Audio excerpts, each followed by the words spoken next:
one that runs the DirecTV.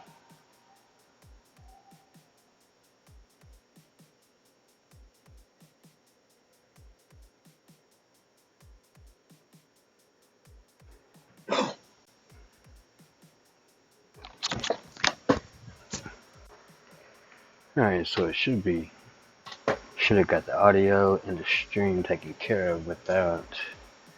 Alright, let's refresh one more time and see if that fixed it. Because that should have boosted the signal a lot.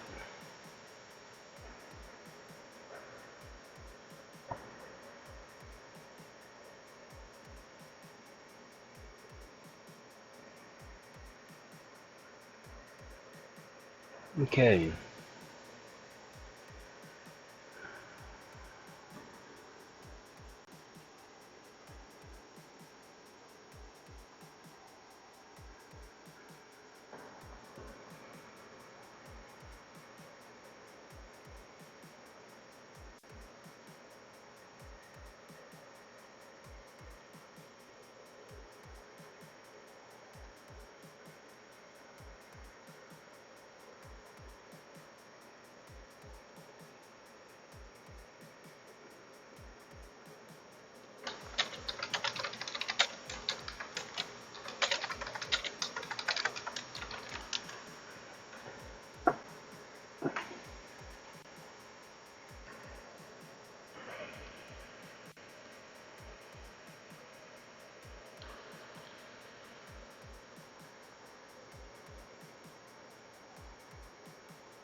Yeah, I think I've got the audio. Alright, so I need to switch those channels out. What I need to do. Audio cross is causing streaming issues. So I need to balance those out to get those fixed.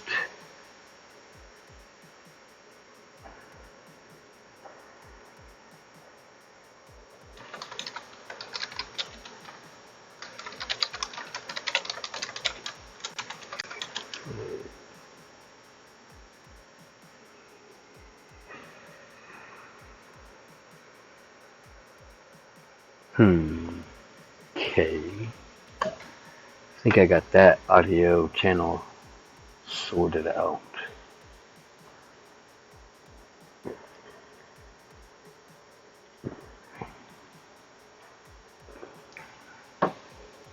Coffee, coffee, coffee, coffee.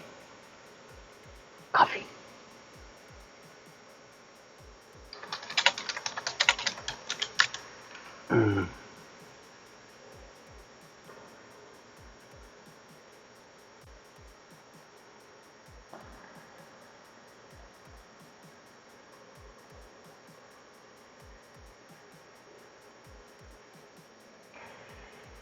Alright, well, I guess I can proceed. Nobody's answering me back, if anything. The audio is working good now. I think I've got the audio fixed. I just don't know if the video is... I don't know about the latency of the video. It says I've got it set on max latency, but I don't know if it's lagging on the actual channel.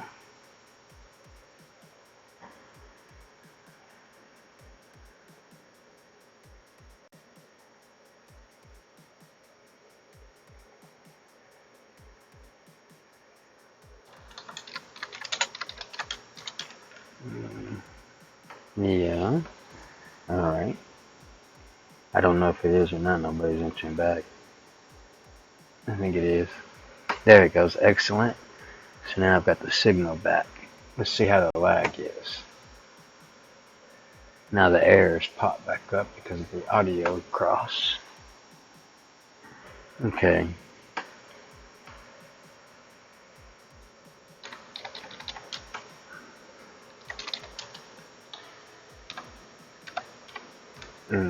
Alright.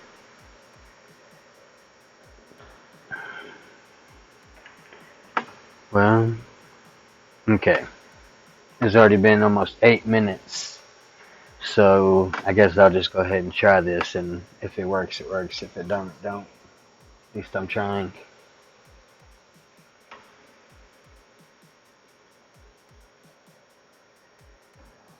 Alright, so before we start this base design video, tips, tricks, ideas, I want to explain what I did before I started the live stream. I cleared out all of the cars that were on the base platform, on the actual base. All the cars for the oil metal, I cleared all of them out. Sometimes people have them all around their buildings and stuff like that, and I cleared all those out. So I took all those away. So like if we move anything, the cars won't be there and they won't be in the way. So that's one thing I did before I started the live stream. Is I actually removed all of the cars, metal and oil, from the grassy area that I could find and see. And then I moved the dragon's tooth and low wire out further for the video too. And normally they're in a little bit different positions normally, but for the video right here a little bit out of the way. So as you can see, this base is already designed. It's just the video is not about the level of the base, the power of the base, the unit of the base. It's just a general video to use as a base guideline. I guess that's the way I should say it. This is just a base guideline video. It's not about the level or the power of the base itself, just the actual designing. So one of the first topics that I'm going to go into, nobody's commented in the chat yet or gave me any feedback about the video, so I really don't know anything if audio is good or if video is good, but I'm just going to proceed regardless. Alright, so the most important things with base design, and it's one of the words that a lot of people hate to hear in the game across the board for higher levels and a lot of corners, the word balance. So when you're designing a base, you really do have to learn some kind of balance. It doesn't matter what type of balance it is. It's just that you have to get some kind of balance down. You know, whether that means, you know, you've got like 25% on the west, 25% on the north, 25% on the east, 25% on the south. You're providing a balance for your base system. Now, if you're a real low level, a lot of this stuff I'm going to talk about, a lot of it don't matter.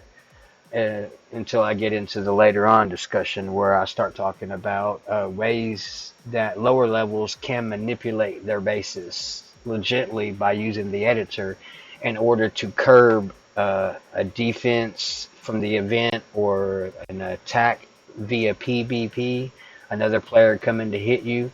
You know, there's ways you can design your base to curb things, but I'm going to discuss that towards the end when we close up talking about the zombie event that's fixing to come. Because as a lot of people know, that zombies are weaker to the fire effects and the fire statuses. And that's why they've been flooding the map with the fire text so that everybody could get all the fire text, whether it be on the map or through the gear store or in the event. They've tried to place these systems out there now that are just a little bit ahead. Like, because they started dropping these bases like weeks ahead of last year's dates and the previous year's dates. So they actually did give people a couple more weeks to jump on these fire tech bases and get all your fire techs. But like I said, all that's going to come towards the end when we're just throwing out some tips and tricks and ideas about the zombies. For right now, we're doing the base design video and covering just the basics. So as you can see, everything's pretty much set as a basic balance system in here. If you look at everything it does, it has its placement, its area, which it's not a perfect base. It can be flat, like any other base can be flat, but it has its strengths and its weaknesses, like any base does, any player does, any level does. Every base has a weakness. It doesn't matter what level you are, 50, 55, it doesn't really matter. You're going to have weak spots, and when you're being attacked in real time by another player, that having success with that deals with your units that you use in your base a lot also.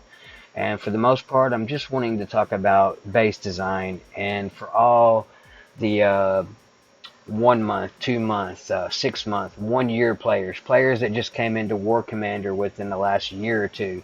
This is basically like a little video just to give you a rehash into understanding balance and understanding your structures, understanding your buildings, understanding what they do positive and what they do negative. You know, because to everything in your base, there's a positive and negative to it, right down to one mine, one reso container. You know, everything that you place where you place it has a positive and negative effect. Whether or not you want, you know, you want to acknowledge that or not, it does. You know, people can target one specific building for one reason, and they can target another building for a reason. So, you know, the placement of everything in your base affects the way somebody's going to attack you. And, you know, there's lots of strategies and tactics, and there's lots of viewpoints out there, but I'm just wanting to cover basic base design and balance. So I'm going to check the chats to see if anybody's commented yet.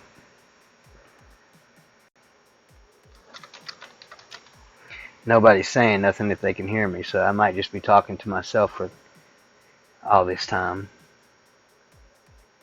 Alright, so what I'm wanting to cover with y'all today, just to give newer type players an idea of, you know, how when you log in, you get overwhelmed because you've got upgrades that need to be started. You know, you've got enemy to attack. You've got to help the sector snipe enemy platoons, buggies, and big heavies.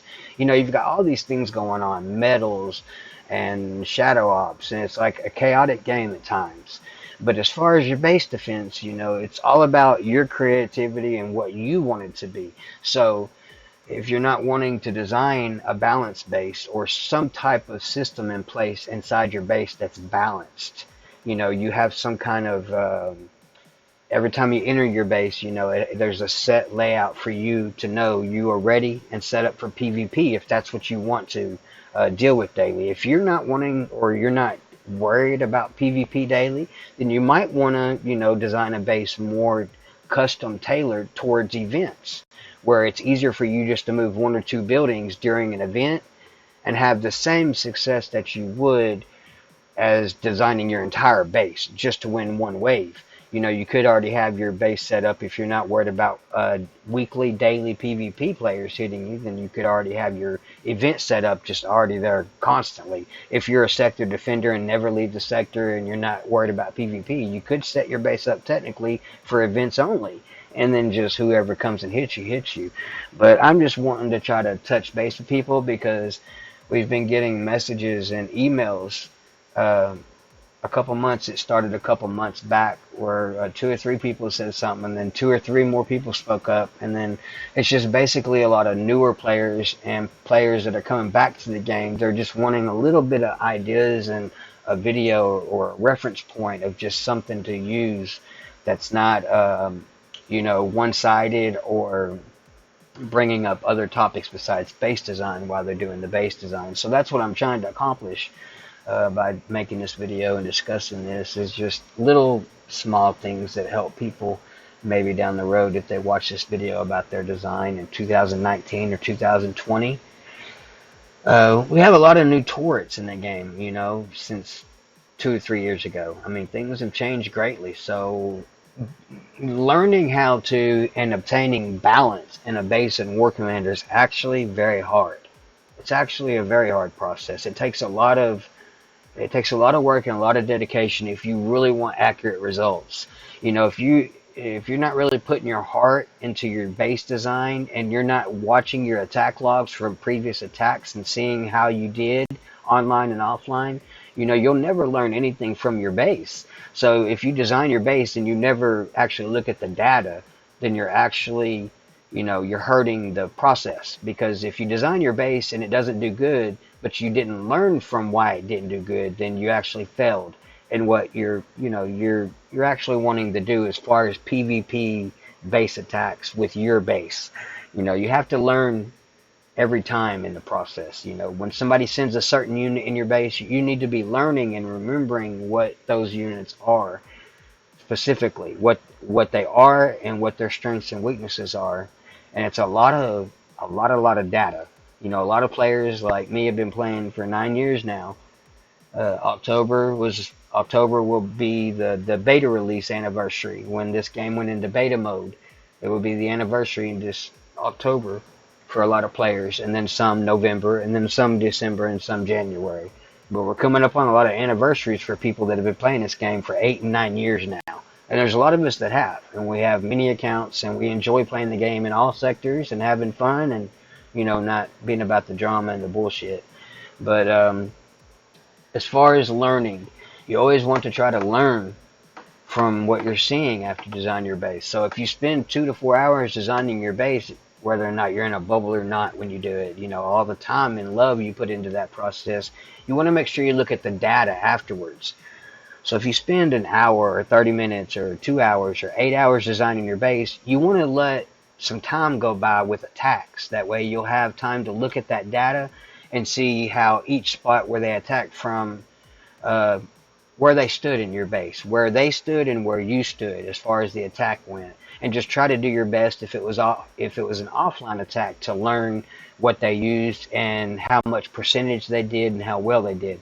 Now, if you're online, you want to try to watch your online attacks as much as possible, but it's not like a requirement. It's just something you want to do as much as you can. You want to see that attack happen so you can understand where some more of your weaknesses and strengths are inside your base. And with the previously mentioned, we've got a lot of updated turrets in the game, and turrets, however you wish those to be said.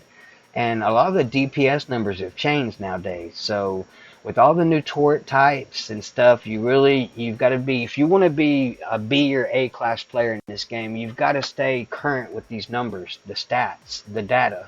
You've got to stay current with all of the information surrounding your base if you want to have success as far as PvP and base defense. Okay, now jumping right back into it head on, talking about the balance aspects. As you can see in this base,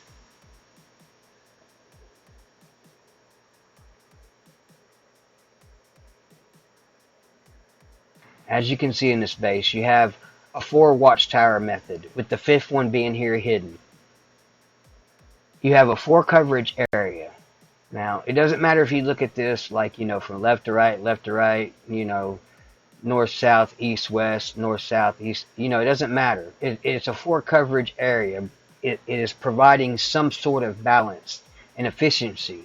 And then if you notice how the drone silos are placed in this position in the base, and how the rocket silos are placed in the opposite position, and little aspects like this, the balancing and the turrets going around the square design. I mean, it doesn't matter what design you use. It just matters that you have balance and some kind of structure. Even if you're making a corner base, where you're designing your entire base in a corner, you still have to have some type of structured layout there, or else you're just going to get walked over. They drop a certain type of unit in there, and it shoots off a missile or a rocket or artillery, and that one shot can do quite a bit of damage, and you don't want that. So sometimes it doesn't matter about all the DPS, the positive and negatives. It matters how your base is set up too, whether it's full or empty of units. It matters how it's set up a great deal. So even if you're dealing with PvP players, one-on-one, live or offline, or you're dealing with the events, all the events, defensive in reference, you want to have some kind of balance going on in here. And with that balance, you go into each area and you want to focus on what you're trying to achieve with that balance. Why is it that when I put the watchtower here, I put specific units during specific times in there? Okay? Like an example right now, I have this set up exactly the way I do. Sharpshooter to hit ground, the artimist to hit air, and this is a multi-purpose air and ground. So right now I'm basically set up for like a multi-purpose PvP mode, basically is what it is. It's not like one thing or another thing, it's just like PvP multi-purpose. And in some of them that are higher level, I've even thrown in a couple smaller, older generation units that are maxed out with a very high rate of fire and actual fire damage and effect status. Now, this is something I'm going to be using naturally and, of course, during the zombie event. Units like these, even the older ones. If you can fit an older unit that gives that fire status or that fire effect, that will help a great deal with zombies. So once again, understanding and knowing your units, what they're capable of and what they're not capable of, is very important in base defense. Because right now I'm just basically set up for a basic PvP, multi-purpose PvP, ground and air and both. Ground, focusing on ground, focusing on air, and I'm focusing on units that can, units and turrets that can, and defense that can provide both, that can actually target both. So that's my perspective. Some people like to focus more on air, more on ground, and then some people like to focus more on just both. There's all kinds of players out there, and it depends on the directions you take with your base design as well. So today we're covering balance, understanding you need your CC in the center. With today's generation of War Commander players, you want your command center in the center, regardless pretty much of where you're going to do the design, because this is, with this being taken down, they're going to almost get an automatic star and you lose resources. So with the CC going down first and giving your attacking player, your opposing player, the upper hand on you, you automatically know your command center has to start to be your center of the defense, whether it's in the center of your base or in a corner of your base. It doesn't matter where you start the design. You always start with the command center in the center. And as the game evolves and changes and the updates evolve and change, sometimes having this in the middle doesn't always apply. Sometimes people like to treat, it depends on the updates and the way the game is at the moment and, the year with the way they've done the updates and releases. But, there was times when we used to do like we do in Clash of Clans where we set the CC in the grass and let somebody hit it. And if they fell at our base, they only get that 1 star. But, nowadays it's changed and people want their basic setup and their CC in the center, regardless if it's a corner setup design or how the design is set up. So you start with your CC in the middle. And for the most part, you're going to want to put a layer of protection of walls around that. Some people say you shouldn't do that. For targeting purposes, other units can use those walls for targeting. But the same applies for the CC. If they want to target the CC and it's visible and it's targetable, they can target it anyways. So it doesn't matter if they're targeting that one little thin layer of walls or they're targeting a power plant or the go-go bar. They're going to hit. If they're targeting it with artillery or something, they're going to hit that area regardless. So it does not matter if you use this single layer, but it does provide an extra small amount of protection. And that's what's important, is you are gaining a small layer of protection by doing this. And then even with certain turrets installed onto the top, you can still possess and hold your traits. As you can see, these are invisible right now, even though they're not directly tapped onto it. So it's not like putting that layer in there is hurting the player, because it's not actually hurting the player at all. It does provide some sort of cushion and some sort of real-time help. So when players say that it's not good to put those there, it's not a true assessment or statement, because it does provide some sort of help, which is a percentage factor and automatically makes it countable data. It's positive data. It's help. It does help your base. So your CC goes in the center, and you're going to want your watchtowers, regardless of how you have them set up, on the outer perimeters, whether it be far out or more closer to the CC, like closer into the areas. You're still going to have your watchtowers set up along the perimeter, one way or the other, in some sort of pattern that creates balance, whether it be a 5-star shape or a 4-star shape with the 5th one being hidden somewhere. Some people like to stick the 5th one behind their CC, but you're still going to want that perimeter pattern set down. It's a must-have.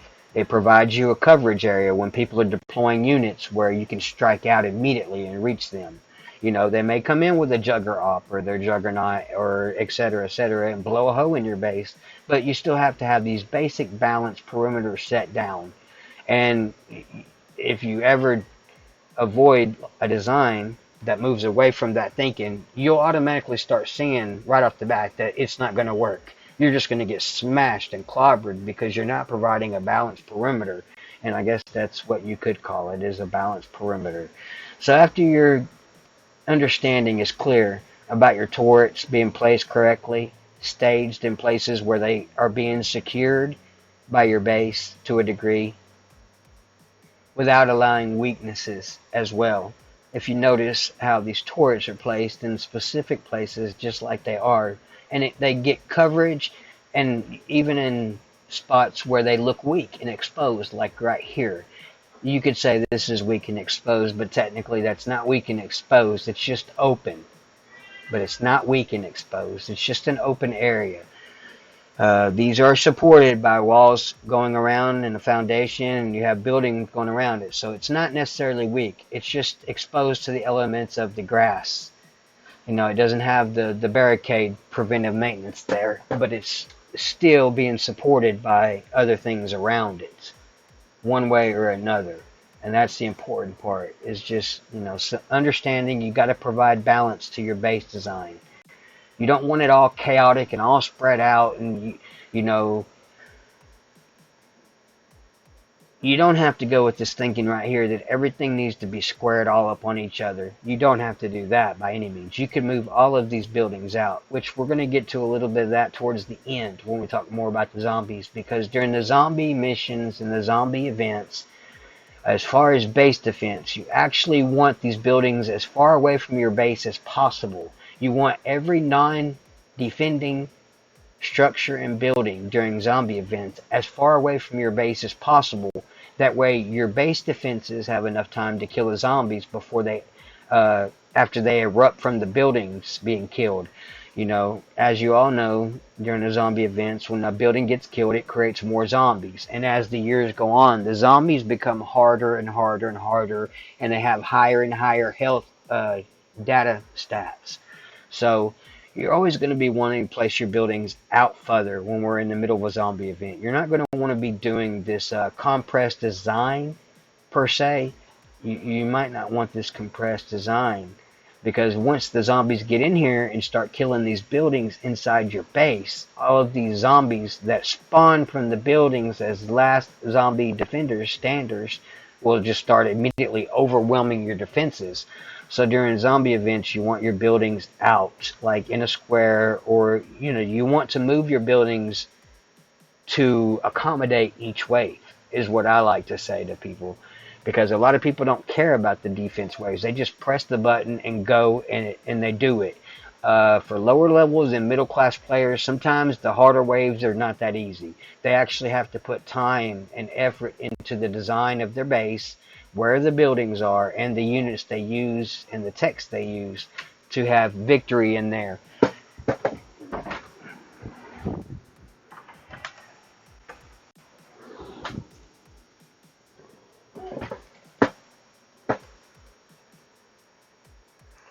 Alright, so we covered a little bit about the balance structures, the CC, and the placement of the drone styles. And these are just like examples and references for you to understand right here. You don't have to do this exact setup. The basis of this video is just to give you an idea about balance. And it's a word mentioned that a lot of people don't like to hear in the game, because sometimes Kickside comes out with updates that hurt us, and sometimes they come out with updates that help us. So sometimes it's 50-50, give or take. Sometimes it's not. Sometimes it's unbalanced ratios of the way the updates come out. But regardless, it is what it is, and we have to just, push through the updates and releases as they come. Most of us just hope that they listen more to the feedback that we give, because some of us have obviously been playing this game for 5, 6, 7, 8, 9 years now. And some of us are business professionals when we're not playing the game, so we see things differently about the updates and stuff. But, as far as the base design balance structure goes, you know what I'm saying? You just want to have some sort of balance in your base. You want things structured, to force your attacker to have to think. You don't want people just to drop in your base and deploy a heavy, click on Ruby, and it's a done deal. You don't want that to happen. And that's a big reason why people are coming to me saying that they would like to see an updated generation base design video, due to the fact that, a lot of people are like level 40, 41, 42, 43, and then they'll have a 45, 46, 47, 48, 49, 50, 51, 52, 53 come through, drop a heavy plat in their base, and bam, they're dead. They already know. They just think, I already know I'm dead, I'm flat. But the thing is if you put dedication and time into your design, and you're upgrading properly, then you can actually put a good defense down. If you're online and you're not dealing with, internet issues or server issues coming from Kicksai's side, because despite a lot of beliefs and a lot of things said, a lot of our issues daily come from Kicksai servers. They don't actually come from our computer systems or our internet or our Facebook accounts or anything like that. They technically they come from the Kicksai servers, and some days they get kind of overwhelmed and our game gets laggy. So, but the grounding and the statement is, if you just put down a good, solid, balanced idea, and you upgrade properly. You're not ignoring buildings as you're upgrading. I see a lot of bases nowadays like level 42s and 43s in the maps when I'm jumping around the game. And we're talking about players that will have max CCs, but like level 5 go-go bars, max CCs, and like level 8 war factories. You know, in a lot of things that go into a lot of the data and the technology with the thinking about a base design in a war game uh, deals with the actual player behind the account. If the player isn't actually putting forth the effort to learn about the buildings that they're upgrading, then that's when you see a level 43 with a max CC and max hunters and then like a level 5 go-go bar. They just have no understanding of what that go-go bar does for their base. So naturally, they've coined their, possibly even coined the CC in other buildings, but ignored their go-go bar. And I'm not just making this shit up. This is real fucking shit I see every day. Like, I'm hitting bases sometimes when I load the game, and I'll see like a level 43 player, and the building want some of their building levels inside their base, not like a glitch or an error from the scout system, but an actual real time, talking, communicating with them at sometimes. They will tell me, yeah, it's level 5, it's level 8. Well, if you're level 43 and you've been playing for 5 years, and it really doesn't matter how busy you've been in real life and how busy you've been in the game, none of that bullshit matters, because if we're just talking about your defense, if you're like a really high level player and you've got low level buildings, then you haven't been playing the game correctly and you're not upgrading your base defense correctly. Because if you've got a maxed out CC and a really weak go-go bar, then you're screwing yourself, because you're going to be waiting like 5 days for repairs on your base defense when really technically you should only be waiting less than 24 hours in most cases, less than 24 hours, or under 80 85 gold I think is what we're at now for a max base full of units, maybe if you don't heal the base, just the units. But so we've covered all the basics about balance. This is just a generic base setup right now. It's just set up generically, but it's pretty strong, to be honest with you. For being as weak as it is, it's actually pretty strong. This is one of my lower, bigger accounts, if that makes sense. It's one of the lowest, bigger accounts that I have. But even for being the lowest, bigger account that I have, it's still a very powerful account. And back in the days when Anne was playing the game, a lot of people remember Anne. She put a lot of heart into this account when she played it, and that's why if you compare it to some of the same levels out there, it's a lot better than some of the levels out there in not just one or two areas, but a lot of areas. But at the same time, it has its weaknesses. And like I was entering the video saying that, a lot of bases have their strengths, their weaknesses, their positives, their negatives. Every building being placed exactly where it is will affect every PvP attack that's a serious one. If you have a serious person hitting your base, the way you have it set up, everything matters. So what I'm basically going to do is I'm going to strip my base, and I'm just going to give you basically head crash run. Let me check my messages to see if anybody said anything yet.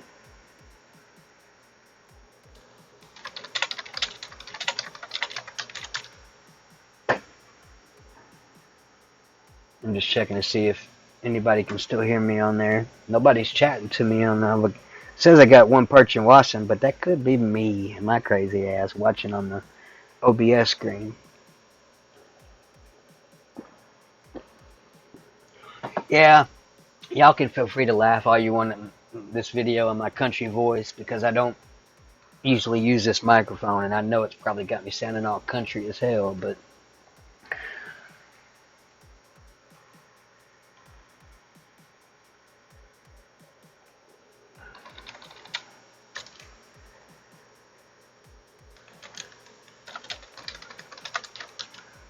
hmm.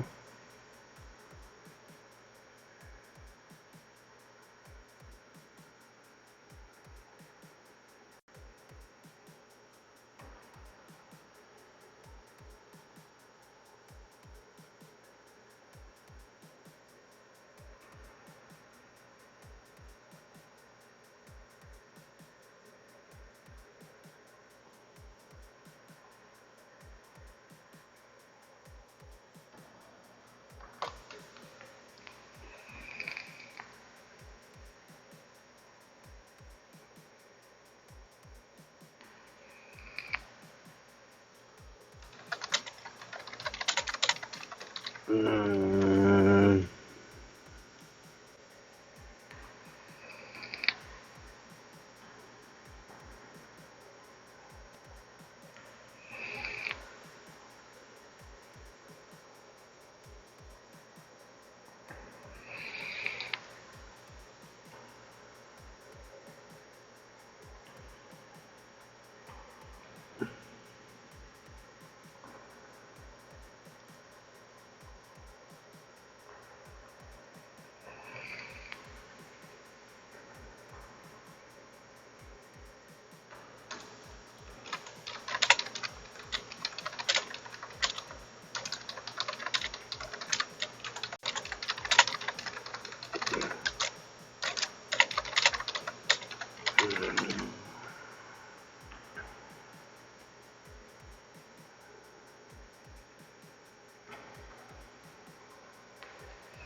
Oh, you said my voice was low.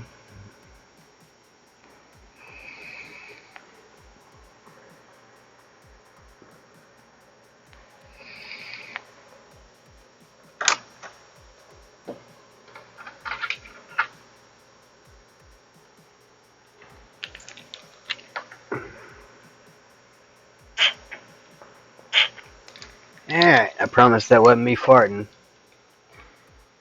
I had to empty this juice bottle out. They'll be watching this later saying I was farting up on YouTube. It ain't like that, man.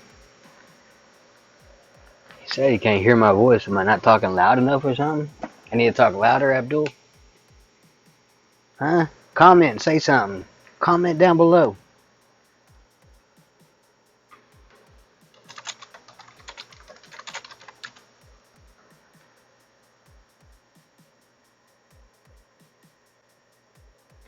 He says he can barely hear my voice. Y'all can barely hear my voice. Y'all can't hear me? Y'all can't hear me right now? I know I'm not on the best microphone I got, but I thought my voice was okay. Aside from being a shitty mic, and it's still a good microphone, though. Ain't nobody talking in the chat, though, so I don't know nothing. Looking like some crazy dude. Alright, gives people some time to join in. I'm not really trying to rush nobody or myself, so I'll give people time to join and see what people got to say, and you know what I'm saying? I've been going 41 minutes now, but it took me quite a few minutes to get set up. I'm going to show a little bit more stuff, but I'm trying to let some people join if they want to join. If you can hear me okay, you can type in the chat live on the stream. Talk to me, say hello, flip me off, fuck you, evil, say something. I'll wait for some more people to join. I'll be right back.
down the basement stairs. Alright, I'm back. Can you hear me, Abdul? Can you hear me loud and clear? Can y'all hear me loud and clear? Or does it still not sound good?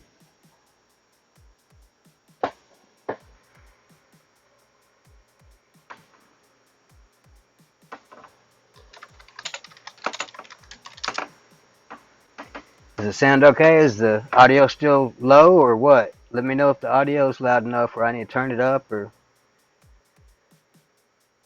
is it loud enough or is it low? Tell me something. I don't know if you can hear me. You're saying it wasn't loud enough, so just let me know if I need to turn it up more. I can boost the microphone signal. I'm on a good headset. It's just not no $500 headset. It's still good though. Just let me know if I need to turn it up. Do I need to turn it up or do I need to talk louder?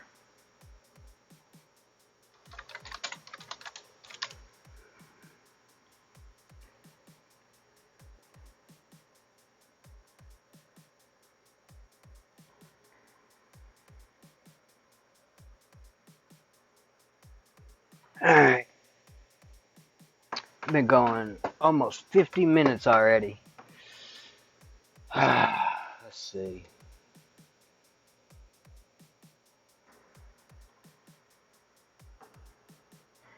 Alright.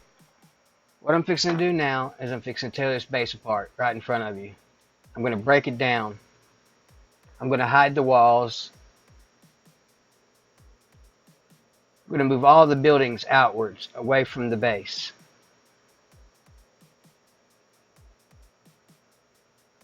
And you can do this by size, or you can do this however you want to. But normally when you're designing a base, you want to do it by size. You see how they're sized right here? You know, each has their own footprint.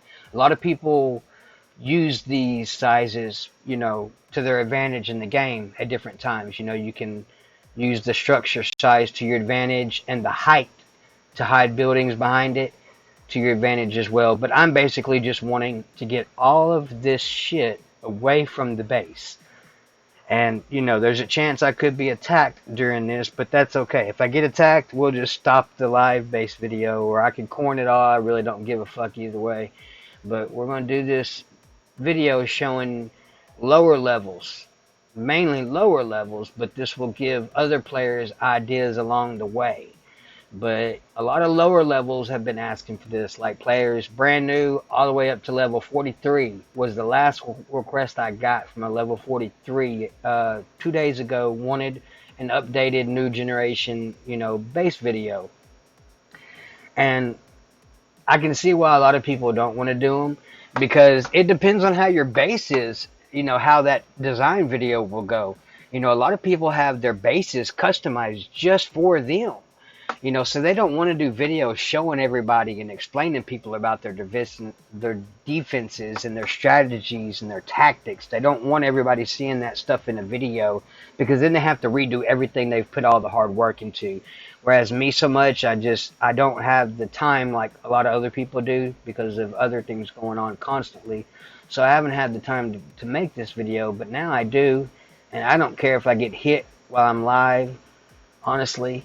I'd hope I don't, but I don't want to be, so I can keep making this video for y'all. But you basically just want to get all the buildings away. You know, all your normal buildings, your reso, your structures, your Thor, anything and everything. You just want to get it, you know, away from the middle so you can have an area to work with if you're doing a center design. I am basing this video off of a center design, so, you know, maybe later on I can do a corner design setup for you, because you can have a corner design and do just as good as somebody with a center design. It's all about the player and the base. The player and the base. Both matter a great deal. If you got a real low level sucky base, none of this shit's really going to matter. You're just learning stuff for the future. But y'all did request this, so that's why I'm doing it for you, or I'm trying to. I'm not as good as some of these pros out here, and I'm not using my professional system that I usually use. I'm just using a basic person version so I can try to help y'all see ideas and stuff. Y'all are all welcome to chat in the live chat and tell me to shut the fuck up or say hello or anything you want. But basically, I'm just getting the buildings away from the center. I'll go ahead and empty my defense too. I don't really care if I get hit, but I don't want to. I'm trying to help people out. Alright, so I've emptied my defense. I've moved quite a bit of the buildings. And what happens is you begin to see the guts of a base. When you start removing all the bullshit away, you actually see the heart and the guts of the base. Slowly but surely. It takes a little bit of moving stuff. And basically I am showing you, all the major stuff that needs to be moved, so it's not like I'm not telling you. I'm showing you visually on the screen too. I'm moving all the basic buildings, or trying to. All the basic buildings. I'm leaving the main foundation still behind. I'm just removing all of your unessential buildings for the design process. And as you can see, we just have the basics set up here. Power, turret, CC, go-go. And I did move the defense, which I probably shouldn't have, because you get a buff, but I moved it so I can start fresh. So as you can see, you have the basic foundation here. Corner to corner, corner to corner.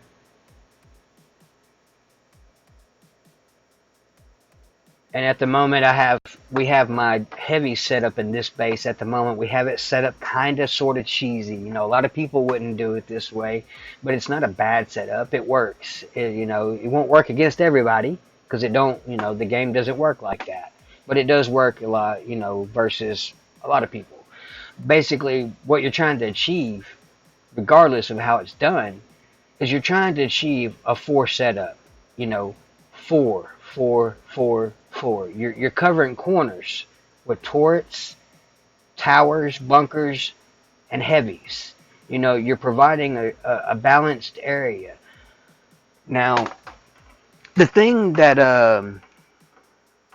how you doing, Mustafa? I'm not sure if I'm saying how I say it right. Eslim, how you doing, bro? Sorry if I said your name wrong. Alright, so basically what you're wanting to do is just provide a structured format. It doesn't matter if it's set up this way or if the watchtowers are done this way. This is, I'm showing you visually that it doesn't even matter the way that you do it. You see, your watchtowers can be set up in different formats. They really can. You can design your base any way you want to. It doesn't have to be like the perfect square or perfect circle or perfect this, perfect that. To achieve a really nice base, it doesn't have to be perfect. It can be kind of messy in spots. This, like I was telling you, this defense works pretty good, and as you can see, it's kind of sloppy and it's kind of cheesy. But it's got the 4 setup. It had the 4 setup where I was covering protection areas in my base, where if people deploy air, people deploy ground, people deploy mercs, missiles.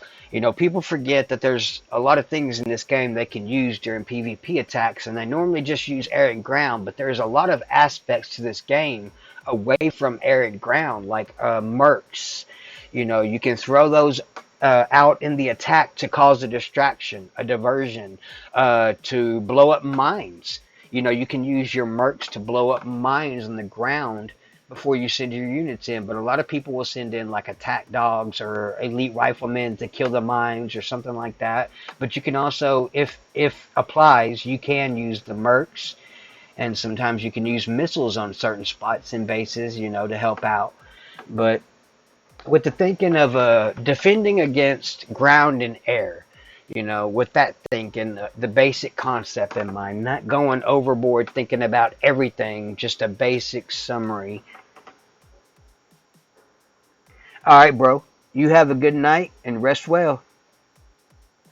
Thank you for watching me, and you can watch the rest later, although it's kind of cheesy. I'm not using my professional platform format like I normally would for stuff like this. I'm just using the PAL page, so it's kind of basic and kind of cheesy, and that's the way I want it, so people can understand what I'm trying to help them see and learn. Is just, your base doesn't have to be designed perfectly to have success. You can do all types. You know, you can rotate the watchtowers to cover different areas, different angles, just as long as you're meeting like a, you know, a balanced system. You know, you're providing structure with the targets, reach and range.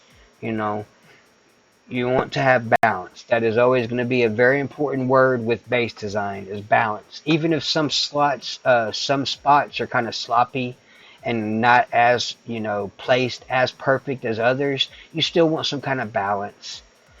Like an example, I would normally have 2 rails and 2 hunters. You know, regardless of where they're sitting in my base, it would normally be 2 anti-air and 2 anti-ground turrets. Right now, I have 3 hunters and 1 rail, but normally you would want 2 of each if, you know, you're doing a balanced design. If you're wanting to focus more on air, then yes, you would do like this base has right now and have 300 turrets and only 1 rail. If you're wanting to be over dominant on the, you know, killing air units like the Aces, the Siege Squadron, the Herald, you know, if you're wanting more air dominance, you're going to want to go with 3 hunters if you're wanting more air dominance in your base. And, you know, and with that being said, you also have to understand that the attacker is going to adapt to that. When the adapter finds out you have 3 hunters instead of 2, they're going to spend more time trying to remove those 3 hunters, most likely. But that is your choice you have to make. If you want to be more dominant in air, more dominant in ground, or balanced in both, you have to make these kind of decisions as a player yourself. And most players end up just choosing balance of everything, ground and air. That way, anything that might be sent at you offline, you basically you're putting your chances at 50-50. Whereas if you have more anti-air in your base and somebody comes in really hard and heavy with just basic ground platoons, odds are safe you're going to go flat because your base was more anti-air devoted and they brought in more, you know, ground units. So you're going to go flat quicker than somebody else would, most likely, unless you just have really killer units, high level and really maxed out techs inside your base on those units. You know, that's why a lot of people choose balance over going with a ground attack or an air attack defense style. They normally choose balance over the two because, you know, when you're offline, you don't know what somebody else is going to do if you're offline. So you have to try your best to predict, counteract, counter plan, be counterproductive, and think what they're going to do. If you put more anti-air in your base, they're going to bring more ground. If you put more anti-ground in your base, they're going to bring more air. So you always want to try your best to achieve balance. Um, so the reason why I wanted to take the base to this format right here is to touch base on the zombie event. If you're lower level and middle level, having these buildings away from your defenses is going to be very important for you because you're going to want to give your time defenses. You're going to want to give your defenses time to kill the zombies that spawn from these buildings. So it doesn't matter if you have 0 base expansion or if you have 2 or 3 or 4 base expansion. It does not matter how big or small your base is. You can still protect yourself just by thinking about what's going on in the process. You've got, let's say you're being attacked from right down here to the left side of your base, south. Let's say Kixeye sends 20 zombies from right here. You're not going to want these buildings all the way in the middle. You're not going to want to protect these buildings because that means when if the zombies reach those buildings, that the last stand zombies that come out of these, that spawn, they're going to be in the middle of your base, and you don't really want that.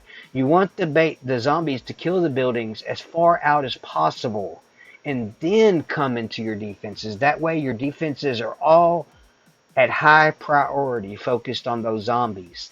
And, you know, if possible, you're going to want to use fire in your base, as mentioned before. Fire is it's not just War Commander. It's a lot of games and movies and stuff like that. Fire tech and fire weapons hurt zombies more than normal weapons. So if you have some heavy gunners from 8 years ago and you have them maxed out, you can get some of the original fire tech and max it out for them and just stick a couple heavy gunners in here. with fire tech. It says increases machine gun fire rate, shoots set target on fire with longer duration on fire. So with this max fire tech, even with just the stupidest, weakest unit in the game, you get a maxed fire tech setting with very little work. You know, even new players coming into this can unlock the oldest heavy gunner and max out the fire tech, and you will have a pretty decent fire effect, fire status effect for the event. So you don't necessarily have to go out on the map and get 5,000 fire techs for all of the newer generation units, but it's going to help you a great deal if you do get those fire techs, or if you've already got them, you make sure you go through and equip them properly on certain units and spend the time to equip those fire techs to your units. But as you can see, I still have some of the customized heavy gunners from when Anne used to play when she was alive. She created these years ago for zombies. They're called the Relax Killers, and a lot of people will understand that name because her name used to be Relax Girl. Relax Girl in the game, and she has named these heavy gunners Relax Killers. They're maxed heavy gunners with max fire techs, the very minimal, smallest unit in the game, with the highest possible fire tech damage that could be given out on this upgrade. And she did that, and she uses those, and I still use them on my accounts, to be honest with you, too. Even after, you know, this account has grown, after she passed away, I'm still using some of the older techs. I didn't just put these in here for the video. These will be used during the zombie event. Whether it's one or two of them, they will be used. So as you can see, even with having newer generation units, I'm still applying older generation thinking to my newer generation game style. So as we grow stronger and stronger, smarter and smarter, you must always remember that there is still a place in this game for older units, older buildings, older techs, older ideas. So just never forget that as your base is growing and becoming stronger and stronger, that you still have access to a lot of old awesome units that can give you abilities and statuses and effects that other units take up a lot of space for. And that is the reason why I took the time to explain that, because as you can see, the size required is 20 for a maxed heavy gunner with max fire techs. If you look at the newer generation units, you're getting into your 250 sizes, your 100 sizes, and you know, so on. Because they're newer generation, they have to take up more space because they're a much more heavier armor, heavier type class unit, and they take up more space. But with hearing me say that, you can also understand why it can be helpful to use smaller generation units at times, because you can achieve the same effect without using the same amount of size and space and storage. So that's pretty important information to learn. You can use older generations units specifically for their abilities, effects, and statuses because of their size. Okay, I'll move away from that. Let me check in with Abdul and see if he thinks I'm doing okay.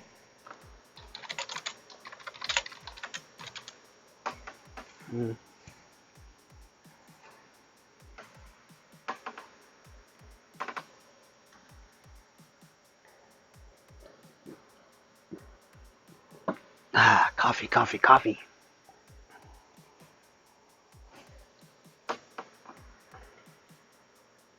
Alright, I think they're busy. They're multitasking on the map, which I'm surprised I'm not smashed already, to be honest with you. Last couple of days been crazy in the game. All this infamy and PvP whoring, whatever you want to call it. Alright, so back to the reason why I'm here to begin with. Lower level and middle class players, with the exception that if anybody that's higher level learns anything from this, I'm happy about that. But that's not why I'm here. I'm here for the lowers and the middles today. Hopefully the newer generation players that have been messaging me will see this and understand of what I'm trying to help with. In the end run of this, I'm basically going to be teaching you how you can take almost a shit base and achieve what you want to achieve. which is hard for a lot of people to understand because you try explaining it to them and it takes like hours and hours. But I'm fixing to show you visually with the on-screen commands, visually with your eyes. You'll be able to see how I teach people and how Anne used to teach people when she played the game.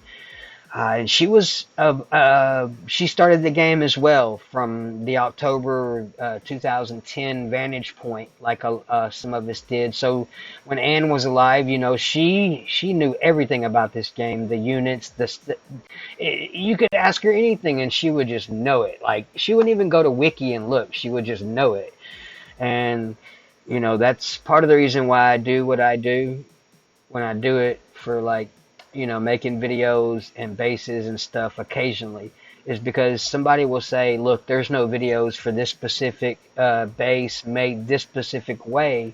So I will take time to do that for people because I see the need for people saying, I would like this help, but nobody's offering it.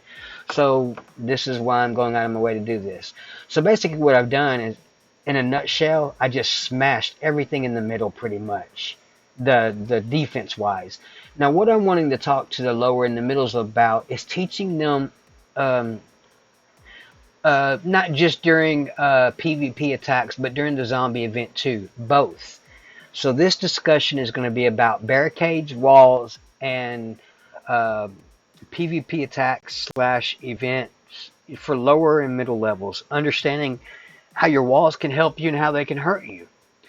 Like a lot of people, they often forget, they're trying to keep their base all pretty and squared, and they're trying to keep their base just perfect, so that their OCD is taken care of, like me. I have OCD, so I like things perfect and situated and normal and, inside the base, per se, not chaotic. I don't like shit just, randomly put everywhere and like that. Some people don't care, some people do. But this is about tips, tricks, and advice. So a lot of things that people forget about is you should be using your walls during events more than PvP. You should be using your walls as mechanisms to slow down what's coming at you. And a lot of people have forgotten this. They're so busy using their walls to make their stuff look pretty in their base that they forget sometimes that these structures are not just meant for defense, not just meant for looks, not just meant for any one given thing. They're meant for many things.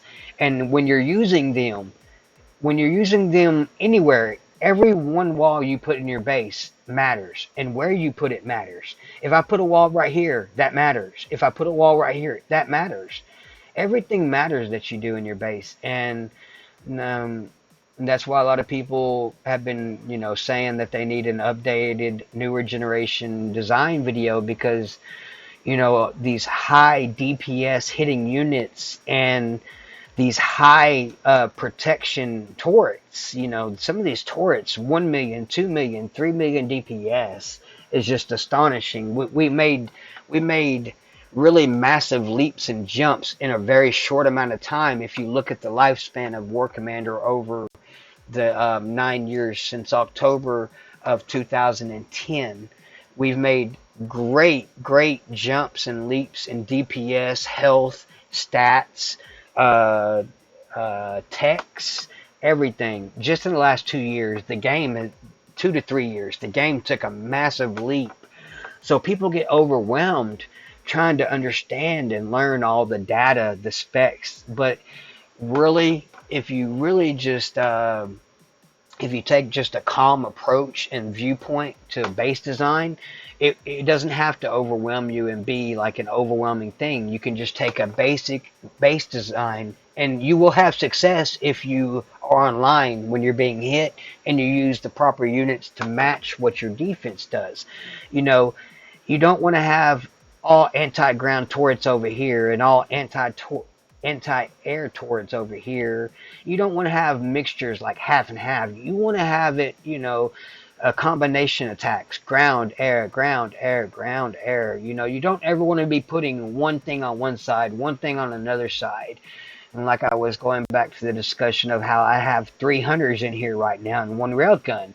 Technically, that's not balanced. That's an underbalance. I'm actually protected more right now, heavier towards air than I am ground. Which, if you look at all the powerful ground units in the game right now, that's actually not good. So as for this base, you would technically want 2 railguns, 2 hunters, a balanced defense. 50% on air, 50% on ground, and you want it mixed around your base. You don't want it all one area ground, one area air, one area ground. You want it mixed around your base.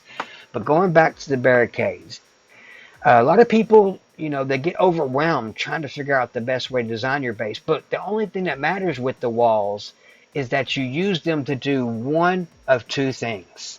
Walls and barricades to relieve the stress and anxiety of designing your base. Walls and barricades are only meant to do 1 or 2 things.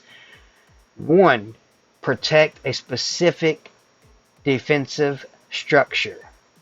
That is your number 1 resource of your barricade, to protect a defensive structure.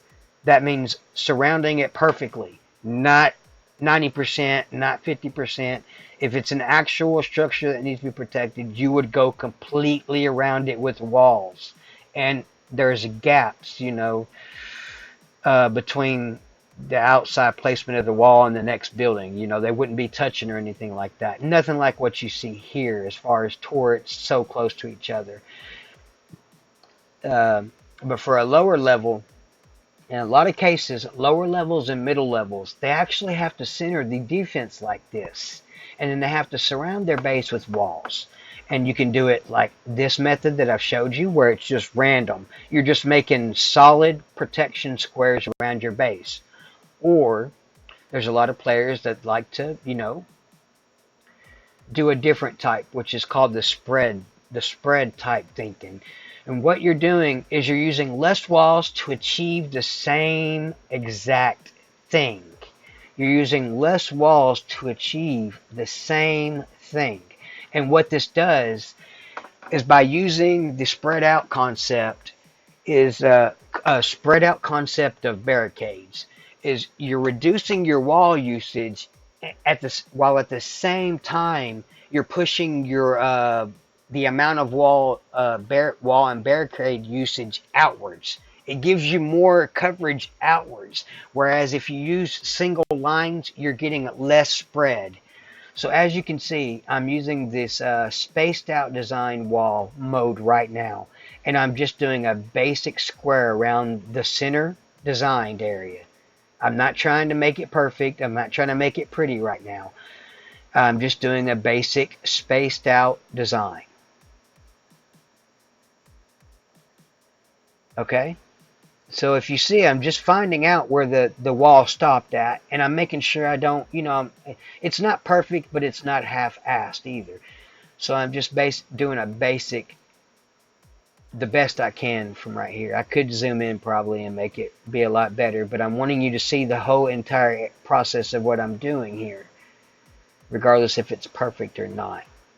Basically, I'm doing the same thing I just did with the solid line design, but I'm spacing them out. There's 1 space in between every wall, and it reduces the amount of walls you use as you're designing your base. What this does is it automatically gives you more walls to use. Number 1, when you use the spaced out theory, you get more walls to use because you're not using as many going in lines. Solid straight lines, you're using less because you're reducing 1 every time, every space.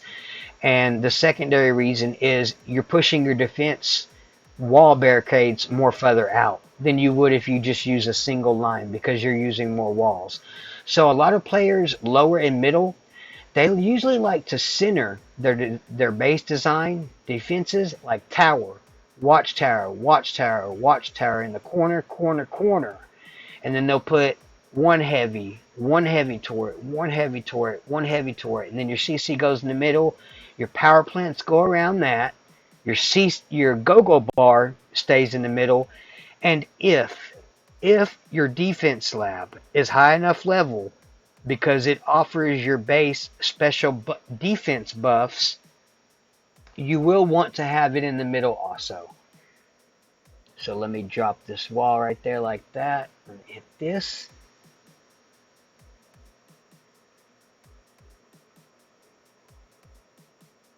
Right here. So you see, normally you would want the go-go bar in the defense lab in the middle with your defense, your CC, and your power. You want these two in the middle because if both of them are high enough level, they're giving you bonuses and benefits being undestroyed. So as long as you're doing an event wave or you have a base defender attacking you, you always want your go-go bar in your defense lab. If you can, if it's giving your base buffs because of its level being high enough, you want to protect those buildings as well as your radio tower. If your radio tower is giving you stealth bonuses, you want the radio tower that's giving you stealth bonuses in the middle. So I'm going to take this off editor mode and let you look at this for a second, even though I can keep going with the walls and I can keep moving stuff around, but I want you to see this. Just a basic square design. This is what every given lower level wants. You want your CC in the middle, your power plants in the middle, which most of mine are in the middle except for a couple. There's one here and there might be another one, but it's almost all in here. They're just kind of hidden right now because of my stealth turret, CC turret. But as you can see, when you're dealing with zombies and events, and you have to stress that your defense is not strong enough to handle the wave, you want to design your base to handle the wave. You want to think outside the box. Force yourself. Force yourself. If you really want to beat that wave, force yourself to beat it. Think outside the box. Move your walls all to one side and stop the defenders from coming in the event wave. You know, every second that these walls give you is one more second that these turrets and these watchtowers and these drone silos in your power plants, and it's one more second longer that your defense in the middle that's protected can help you. So the reason why it's important for lower and middle level players to use the walls and the barricades more better than a higher level player is more so during events, because if you use the walls accurately, you can actually beat waves that you could not beat with a normal setup. Like instead of having this normal setup right here, say you were getting beat on defense wave number 4, is just kicking your ass and you're a level 42, you could actually move. You could do it two ways. You could take pictures of the wave as it's happening, or you could record a video with the free program called Bandicam, and you could record a video of that defense wave hitting your base, and you could learn from that video of where to move your mines. Okay, so I saw those 2 big zombies come in my base earlier. They came right here. I'm going to put those 3 mines right there, and I'm going to put all of my buildings right there, and I'm going to make a big long wall of walls right here. And I'm going to build up a defensive, like a fort, is the way some people reference it. You're going to build up like a fort in front of the area that you cannot beat. If you're getting your ass kicked by a certain area that's attacking you, you have to think outside the box and change your thinking. You can't just say, hey, I lost and I'm giving up. If you really want that XP or you want that credit, you have to beat the wave. So if you want to beat the wave, you have to think outside the box to beat it. I've seen players like level 35s beat defense waves that level 45 players couldn't beat. It's because if you take your thinking and change it, you can do a lot of things in this game. You know, it's just like when you're attacking a base, like an escort base or a lancer base. There's a lot of different units you can use that reduce your repair when you're attacking bases out on the map. There's a lot of different units you can use that will reduce your repair by 1 hour, 2 hour, 3 hour. Okay, well, if you flip that thinking, if you flip that concept into base defense thinking, you can actually manipulate your base in order to gain control of the situation during a defense wave or a PvP attack.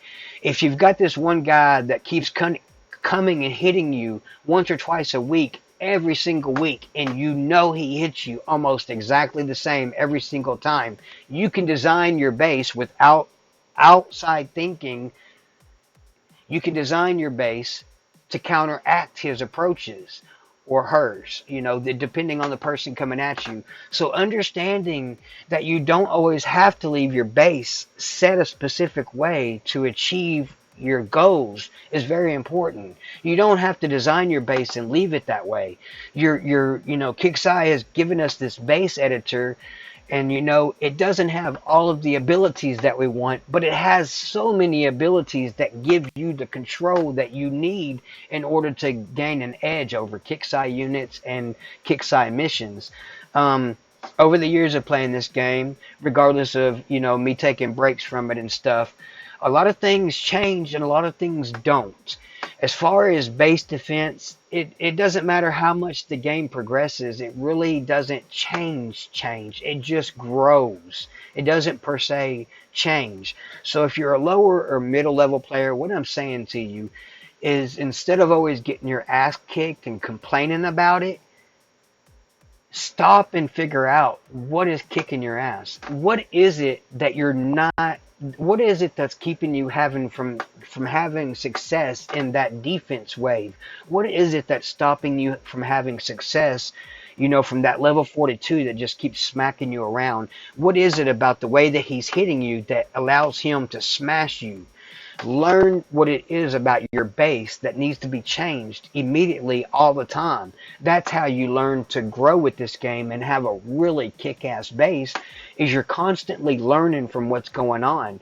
And maybe you don't tell everybody every day that you're learning stuff. A lot of us don't. A lot of us over the years, we didn't break everything down. We didn't explain everything to everybody. We just learned stuff. And basically, I'm telling you about what I've learned over the last 9 years of this game. In October 12th or 13th, I think, will be 9 years. So I'm basically explaining things to you in a compact and compressed method. You can take a lot of what I'm saying and apply it to things that have nothing to do with what I'm talking about. So in a nutshell, what I'm trying to teach y'all today is that it doesn't matter if you're a level 21 or if you're a level 31 or level 41. You can manipulate your base with the base editor, and you can also change your base with the units that you use in it to gain success at the mission or goal that you're wanting to have victory at, but you're failing at. You can manipulate your entire base.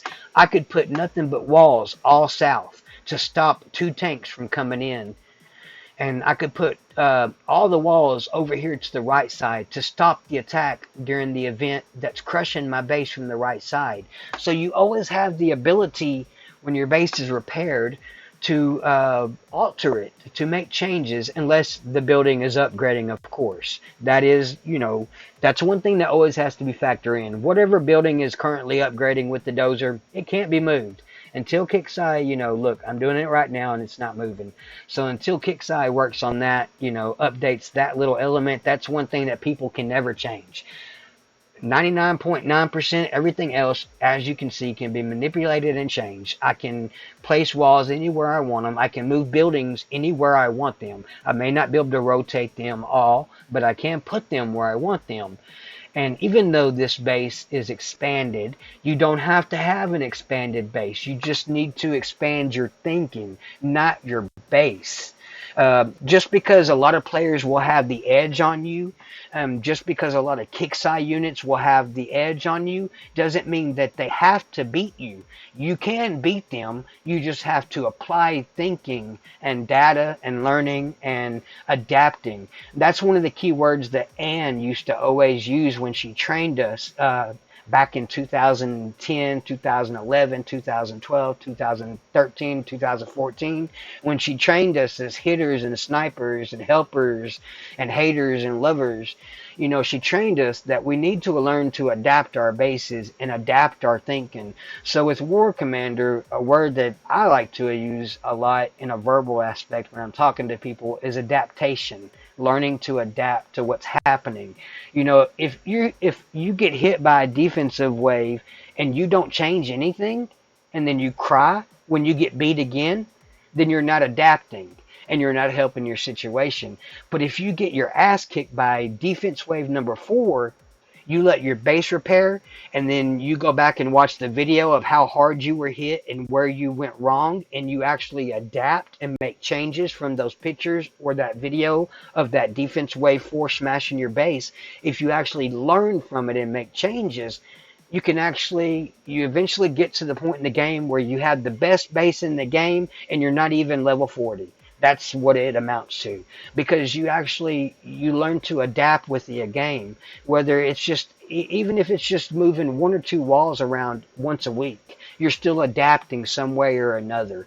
So adapting to the circumstances is a lot of the basis of what base defense is about, to be honest with you. When you look at the pixel sized area that Kickside gives us, the dimensions, it's a very limited size, and it's a rectangle. There's only so much you can do with a limited size and a rectangle. So when you acknowledge those two things, you understand you are limited to a certain degree. That's just acknowledgeable and factual data. But the thing is you're only limited by how limited you allow yourself to be limited. You could put all of your buildings all at the bottom of your base and design your base all at the top, and still have a perfect balanced design base. It's just all designed in a different area so that everything is organized. Or you could design it sloppy, trying to confuse, maybe the event units that come in. You could maybe just design a sloppy design to confuse your attackers. But I don't normally like the sloppy designs. I think that you're going to waste more energy trying to keep it sloppy than you would spend. You're wasting more energy doing that than you are actually keeping it clean and organized and structurized, you know. And like I said, Kickstarter only gives you a certain amount of factual dimensions. And if you look at it, it's a rectangle. So there's only so much you can do with your base and being able to control if you're going to go flat or not. But the thing is, the effort you put into the process matters a great deal, because if you're not putting a lot of effort, then yeah, the zombies are going to come right in here because these mines are not here and the walls are not here. You just got one layer of walls over here and like 30 over here. The zombies are going to come in here and just walk all over you. So you want structure is what I'm trying to apply and trying to say. You want balance and structured um, defenses and setups. So, like I was telling you, I would normally tell people to do the lower levels and mid levels to try if possible during like a zombie event where you're trying to hold off the zombies from getting to your defenses, and you don't want them eating these buildings. You don't want the zombies eating these buildings in the middle of your base because they turn into more zombies, which is bad. That's called overwhelming your defenses, and you weaken your base when you do that. Anytime you're purposely weakening your defenses, you're making yourself weaker, and that's just a natural response. So during zombie events, if they spawn zombies, which they always do, you want these buildings away from your defenses. You don't want these buildings spawning right here in the middle of your base design, because that means that your defenses will be overwhelmed. So protect your center, your CC, your heavies if you have them. If you don't, it's still the same concept. You just don't have the heavies. Protect your power in the middle, your go-go bar, and if applies, if your defense lab is high enough level, it will provide buffs to you. And I can show you quickly how to tell. If you see right here, it says unlock max level support turrets. It's telling me what it gives me right here. Your base defense platoon takes 20% less damage. Okay, so what this means is if I put this building out here in the grass and they kill this building while I'm under attack, it doesn't matter if it's the Kicksai units or an enemy hitting me. Once this is dead, I lose that 20% right here. Okay? On the go-go bar, it says right here, I'm getting all kinds of bonuses and buffs because of its level. What happens is if I put this go-go bar out here like a crazy wild kid, like a little dumbass, if I put this shit out here and it gets killed, I lose all of those buffs, and my defenses are sitting in the middle by themselves with no buffs. What happens when you put these two in the center is you're actually giving them some sort of protection, and that's why people do it. That's why you see many people put the go-go bar and the defense lab in the middle, because they're wanting to protect those buffs as long as the building is standing. Once both of these buildings are killed, you lose the buffs. It's not a discussable topic. Once these are killed, all those buffs are gone to your units, to your base, to your turrets, to your walls, to everything. It's gone. So this is why you see people protecting these buildings specifically more than other buildings, specifically more than buildings that produce units nowadays.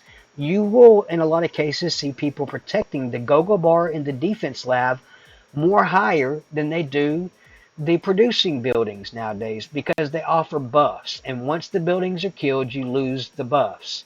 So that is a factual data point for you to acknowledge and in the future move on with as far as a data point. If these are outside of your base defense and they get killed, you lose those buffs immediately. So it's not smart putting your go-go bar outside. It doesn't matter how your base is set up. You don't want it outside of the defenses. You want it inside. Even if you left the defense lab outside, I would still recommend you never leave the go-go bar outside. Just don't do it. I mean, it's almost as important as power. That's how important Gogo Bar is to your base defenses when it comes to PvP attacks and monthly events or events in general dealing with defenses. If zombies kill this building, when the zombies kill that Gogo Bar, you lose that defensive percentage. When the zombies kill your defense lab, you're going to lose the 20% it's saying you get down here. So anytime your buildings are killed, there's a lot of them that give you bonus buffs, and you lose those. Which a lot of you already know this, but there's a lot of people that are new to the game and they don't understand all this important stuff that nobody ever takes the time to tell them. And I'm trying to make this base design video and teach people along the way. Although there's a lot better people that are a lot better out here than me, uh, they're not making the videos. They're not putting forth the effort to engage with the community right now and make these videos. So that's why I'm trying to do this for people, is because there's been a lot of people complaining. Not even some people just asking for me to do this, but some people just complaining to me. Like I didn't even ask them to complain. They just complained saying, nobody puts forth the effort to make base design videos for lowers or middle levels. Just, an occasional higher level base design video like once every 6 months to a year. And if you look at that compared to even just how many people play still today, one base design video once every 6 months to a year is pretty much shit. I mean, with all the popular people out there nowadays making videos, you would think there would be a lot more of these videos trying to help all levels and all types of thinkers. So, in a nutshell, I'm going to grab me a fresh cup of coffee, and then I'm going to do a really compressed, smashed version of what all I've covered. But when I say compressed and smashed, I mean when I come back and take a couple sips of my coffee, I'm basically going to walk you through everything I've talked about in a very brief and compact format. So I hope y'all enjoyed this process so far, and I'm going to grab me a cup of coffee, and I'll be right back.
Alright.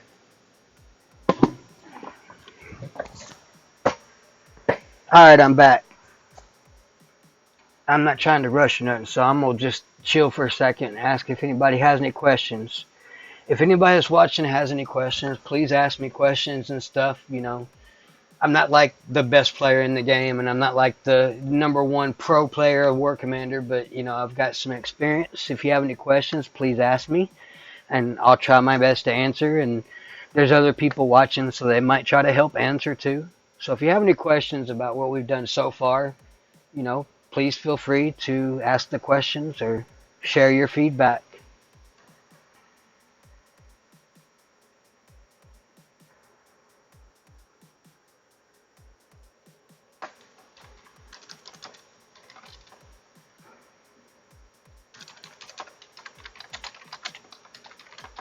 Hmm. Hey, where did that go? What happened? What the heck?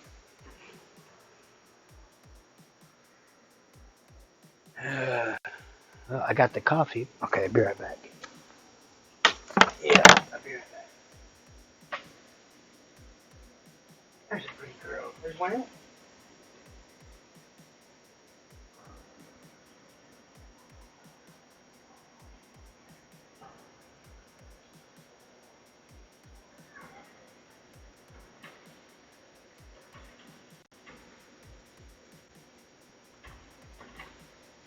Alright, I'm back. Okay, I asked Abdul if the sound was okay. He didn't answer. Yeah, he must be busy. Alright.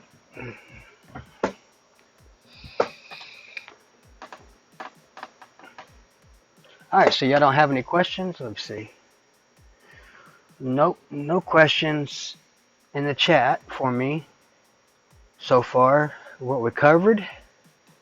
Alright, so I guess I'll just keep going on. Alright, let me get a couple sips of my coffee.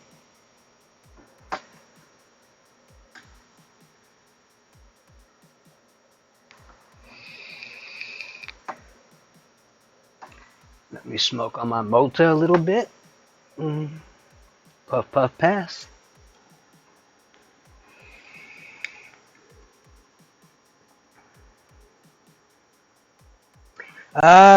If I had to tell you what the best browser for War Commander would be, Bessie, I would say that it would be the newer generation Opera. It's the Opera that's made for gamers. And I guess my secondary pick would probably be the DuckDuckGo. But I would only pick the DuckDuckGo browser secondary because of its privacy settings. Uh, to date, 2019, October, DuckDuckGo has the strongest privacy settings I've ever seen on any browser before. So it's really good as far as protecting your privacy and not letting Facebook and other companies track what you do on the internet. But there's a lot of people that aren't even worried about that shit. So I guess if you're not worried about, so much of the privacy stuff and you're wanting the performance stuff mainly, I would say go to the Opera Gamer version. I don't know exactly what the name of it is, but you'll know when you do a Google search or a search. It's called Opera something. It's like the gamer version of Opera is what it is. It's like stripped down of everything that takes away from the connection data bandwidth. The newer Opera Gamer browser takes away from that. But a lot of people play from different devices, so sometimes that's a tricky answer because, one answer may not apply because you're not using a standard device like most people would be for that answer to apply to. So, like, there's a lot of people that used to, like, play on their mobile phones, or, they still do, but I'm saying they play on their mobile phones and they ask that question, and I answer that question in response to a computer browser. So if you mean like a phone browser, I guess that would be Puffin Pro. A lot of people like Puffin Pro, but there's other versions out there that you can get for free that have Flash built in. I think the basic version of Puffin mobile browser comes with Flash for free, but you have ads that you have to close every once in a while for using the free version. Whereas if you get the free Puffin Bro for mobile, it removes the ads. But if you mean like a computer or tablet, I would say that new Opera browser seems It seems like it's just a little bit better than Firefox, better and faster speed wise, bandwidth over Google, Firefox, Mozilla, and there's one more that I use, but I don't. I just mainly been using the Opera Gamer version and then Google Chrome, which a lot of people don't like using the Chrome for the game anymore because it doesn't work like as good as other browsers do. But I don't. I only have a couple DCs here and there. DCs still happen to everybody, no matter their connection speed. So DCs are still happening in the game, and it's not everything to do with somebody's speed all the time. Sometimes it's to do with kick size servers, and from what they're telling us, they've been working on that, and they're working closer and closer to being on HTTP5. And when they go to an HTTP5 format of their settings, a lot of things will change for us.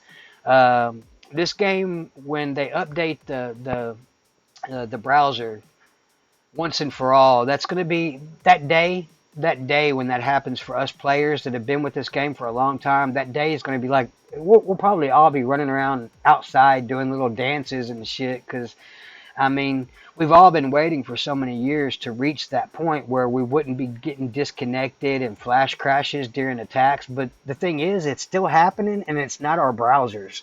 A lot of people think it's their browsers, but the random DCs and the random flash crashes, that's not always it's not always what it seems like it is. It's not always a flash crash problem. It's not always a flash problem. It's not always a kickstart problem. It's not always a Google Chrome problem. Sometimes people run into problems and they put the they put the they put the reasoning behind it behind the wrong company. They blame the wrong company for the problem that happens. Most of these DCs that happen in the game, they honestly happen from kick size servers issues, not from internet connection issues or flash issues or browser issues. So to be honest with you, just no bullshit. A lot of the issues we deal with as players, they come from the kick size servers, and they know that. And that's why I give two fucks less about saying it. I've said it a million times. It's the kick size servers. They know it. We know it. We just deal with it. Even with all the money we spend, we all still deal with it. They are working and they're doing more than their share since the new company has taken over. Kixeye Incorporated, Stormfront has been doing a lot of great things, and they are really trying to improve the performance issues, Bessie. So I hope that advice helps you, and the detailed explanation gives you more advice too. A lot of your issues are going to be on Kixeye servers side of things. They won't have nothing to do with your internet or browser sometimes. It doesn't even matter if you just have like a 3 to 6 megabyte connection. You should still be able to play the game successfully. And they try to say sometimes that having shittier connections is the reason or excuse, but it's not.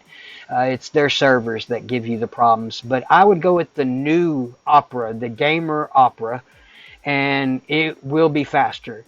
And then as a side note to wrap up that topic of answering your question, I would definitely tell you that until we stop using Flash, you really should be going into your Flash control panel every day you finish playing the game and clearing out your temp Flash folder in the control panel.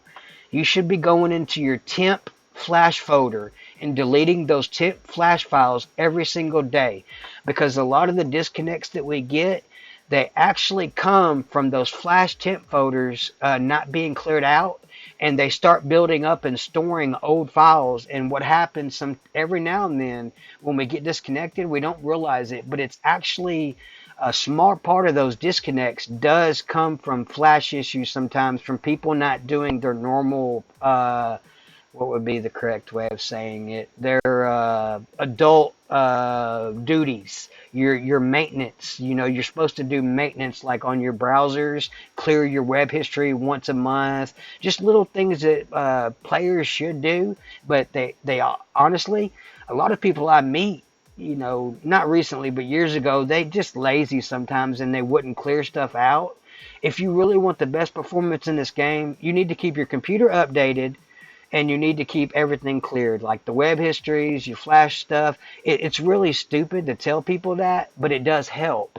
So even if you just gain just a little bit of performance, even if you just get one less disconnect from doing that stuff, it does help. So I like to tell people to go into the control panel if they have a Windows computer and tell them to clear their histories out on their flash and their browsers, and that frees up all those megabytes of data. It like releases them and they're gone, and it gives that storage area to you to use right then and there, instead of when you load the game, that storage file may already have like say 500 megabytes worth of data, and then when you don't clear it out and you jump back on the game, you're just adding to that 500 megabytes of data that's in that temp folder.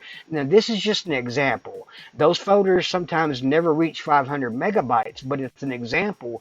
If you never clear those folders out, those folders take away from your memory and your caches. And the fuller they get, the slower your internet and your computer gets over time. Over time, slowly. It does take a few days, weeks, and months for that to happen. But I've noticed that people, when they clear that temp flash folder, they will see like 2 to 3 less disconnects in 2 hours than they did if they didn't clear that temp folder out in the control panel.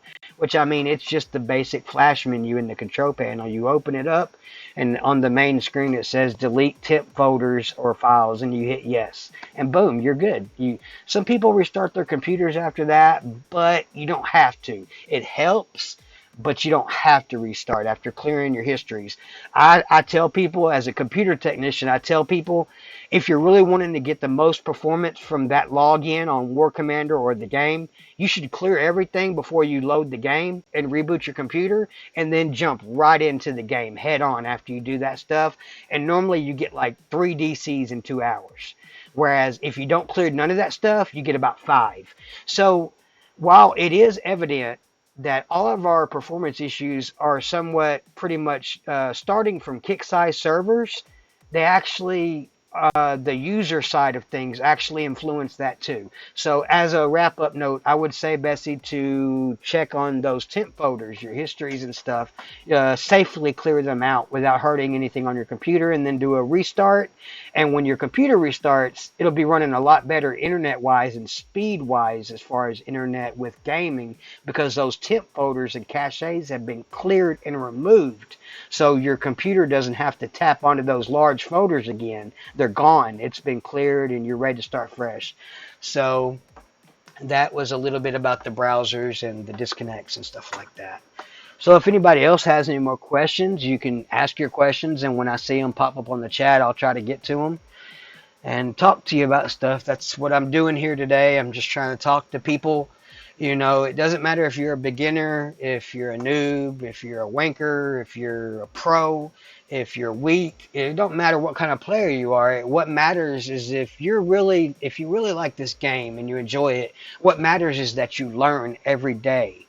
Because if you don't learn when you're playing this game, then you're never going to have success. If I tell you that having fire tech on a heavy gunner takes, is great option, and it takes very little space in your bunkers and watchtowers, and you never use that information, then that in turn is where the problem actually happens, is when somebody learns something and they do not apply it. So that's just one example of how, you learn something but you don't use it to your advantage, like putting the really small heavy gunners with fire techs on them inside your bunkers, instead of maybe losing space using something that takes up 60 space or 100 space or 250 space. You got to think logical sometimes. And basically what this game in a nutshell boils down to, all you're ever trying to do is outsmart everybody.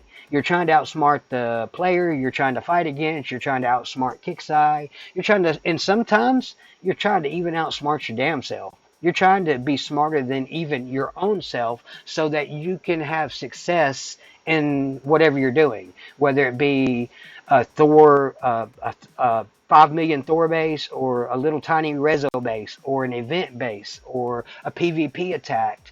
No matter what you're doing in this game, the amount of effort and heart that you put into it, it always reflects on the actual outcome. So if you're just logging onto the game and just throwing your base together any kind of way, and you're just throwing some Lancers in there and just throwing some Spartans in there, you're not really really giving yourself as the player the ability to have success. You're actually setting yourself up for failure. So a lot of people get frustrated and upset because their base gets flat a lot, but that's really not even something to stress about in this game. People should never stress about their base being flat because any base can be flat.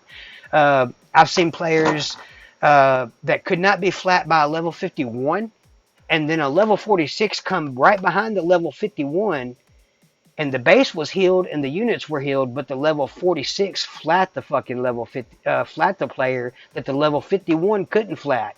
So you see a lot of indicators daily of what everything I've been telling you. You see what I've been telling you in the game daily. I'm just telling you and refreshing your memory. So moving forward from what we've been discussing and jumping, leaping, frogging right back into this base defense shit, you know, the outcome that you get with everything you do in your base, it's going to reflect on you. If your base gets smashed and it gets smashed just brutally, well, that's going to fall on you, not the player that hit you.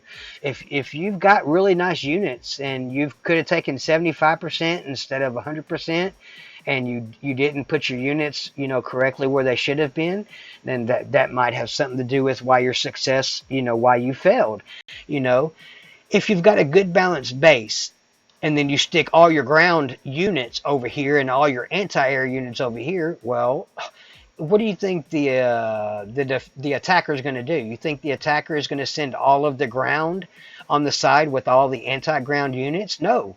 They're going to scout your base and see that you've got your units set a certain way in your base, and they're going to plan for that, which is something I do all the time. Not only do I scout bases, I scout platoons before they even hit me. Some people get so lost into all the dramatics of the game, like what's going on in their sector, what's going on with the current mission, what's going on with the current PvP season, Infamy, what's going on with Warpath. Sometimes people get so overwhelmed, they forget that there's a lot of things in this game that are available to use, and people don't use them, like scouting platoons that are coming towards your base to hit you before they ever hit you. Before I stopped before I stopped playing as much as I have recently, I would scout platoons before they would come into bases I was playing on. Not necessarily this base, but all bases. I would be on the map and I would scout the platoon, and I would see that they would have a Darkstorm, a Prophet, and a Romero, and a Nova, and maybe something else like a Caretaker or the Caretaker Hero in with their heavy. Well, I could plan for their attack 3 to 4 minutes before they ever got to my base because I scouted their platoon that I knew they were sending to my base. Not necessarily because we said, let's do a 1 versus 1. Just in some cases, you already know when an enemy is coming towards your base, he's coming, and he don't give a fuck what's in his way. He's going to come. He might have to kill 20 platoons to get to you, but if that guy wants you, he wants you. That's his mission.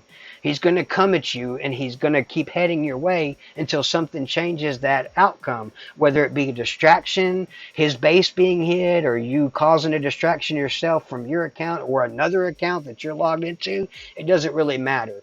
The point of what I'm saying is you can actually scout platoons on the map, too, before they ever arrive to your base, and you get like 60 seconds, 120 seconds, 90 seconds, 300 seconds to learn what they're fixing to drop in your base ground-wise and hit you with. And sometimes that can be really helpful, and people forget to do that. Even like 40 seconds before the platoon makes it to your base. Scout the platoon 40 seconds before it hits your base and see what they're doing. Okay, so you already know it's going to be a ground platoon because that's what you're scouting, and it's coming your way. So if you see certain units, you can plan for that by changing your minds. You can go to base header, boom. You can throw your minds, okay, they're hitting me up here. He's going to send that, he's probably going to send that heavy up here, and I can see what unit, so I'm going to move this up here, and I'm going to do this really quick, as quick as I can. And I'm going to send this over here, and I'm going to put maybe this up here. You see, you can make little changes like that, and you can, in real time, you can change stuff that fast. just like I just did it in front of you. You can change stuff before you even get hit in this game and learn from it.